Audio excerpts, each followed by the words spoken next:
A single phone call from Oslo can change the world, or at least how we see it. On an October morning in 2025, that call was made. A name was announced that few outside quiet diplomacy recognized. The Nobel Peace Prize, a lightning rod for debate, cast its spotlight not on a president or treaty, but on granular, difficult peace building. This year's prize is more than a winner. It's a lesson in quiet peace work. It's about patience listening and the idea that fractured communities can be mended one conversation at a time. The decision rests with a very small, private group, the Norwegian Nobel Committee. This is not a global vote or popularity contest. It's a deliberative process by 5 individuals, typically former politicians or academics, appointed by the Norwegian parliament. Their task is immense, their methods shrouded in secrecy.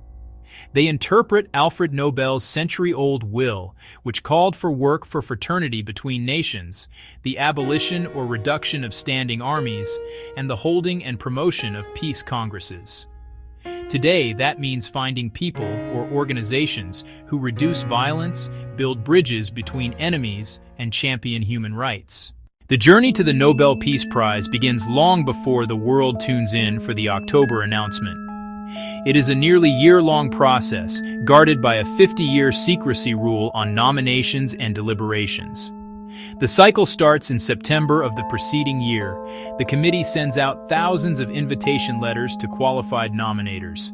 Members of national governments, international courts, university rectors, professors of social science, professors of law, directors of peace research institutes, former Nobel Peace Prize laureates. This ensures a wide and diverse pool of initial candidates, reflecting a global perspective. The first major deadline is January 31st.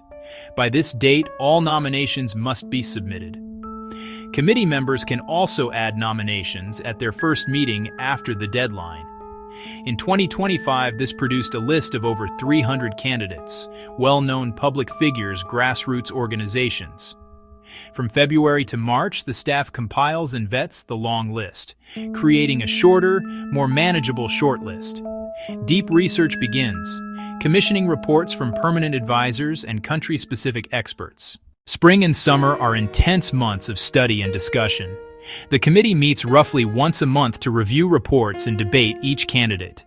They delve into the context of the nominee's work, scrutinize methods, assess real-world impact. This is the heart of the process, where ideals meet facts. The members look for courage, creativity, and a tangible contribution to peace. They ask difficult questions. Has this work truly saved lives? Is it sustainable? Does it offer a model that can be replicated elsewhere? The final decision comes in late September or early October. After months of research and debate, the 5 members gather for their final meeting. They vote. A winner is chosen by simple majority. The world knows nothing until the pre-scheduled announcement in mid-October. The chairman steps up to a podium at the Nobel Institute in Oslo and, live, reads the name of the laureate and the citation. It's designed to protect the integrity of the prize. Merit, not pressure. So, yeah, it really is a long, careful road. The year 2025 presented the Nobel Committee a particularly strong and diverse field of candidates, each representing a crucial front in the global struggle for peace and human dignity. Among the most talked about nominees were the Guardians of Viridia, a brave collective of citizen journalists and human rights monitors operating within a nation torn by civil war. These individuals risked their lives daily to document atrocities and provide an unbiased source of information, countering state-sponsored propaganda. Their nomination represented the critical role of truth and a free press in holding power to account and laying the groundwork for future justice and reconciliation. They were a powerful symbol of courage in the face of brutal oppression. Section 4. The Winner's Quiet Revolution. The 2025 Nobel Peace Prize was awarded to the Community Dialogue Initiative, a small, unassuming organization working on local-level conflict resolution in a region plagued by decades of ethnic and sectarian violence. The CDI's work was the antithesis of headline-grabbing diplomacy. They did not broker national peace treaties or meet with heads of state. Instead, 他们的工作是在村庄和城镇中进行的, bringing together rival community elders, youth leaders, women's groups to mediate disputes that could otherwise erupt into deadly violence. Their method was simple but effective. Create a safe space for dialogue, establish shared rules for communication, focus on common interests, reopening a school, sharing a water well. The committee's citation highlighted why this seemingly small-scale work deserved the world's highest honor for peace. The CDI had a proven track record, meticulously documented, of de-escalating hundreds of local conflicts over the past decade. Their interventions had demonstrably saved lives, allowed for the return of internally displaced families, and restored a semblance of normal life in areas where state institutions had failed.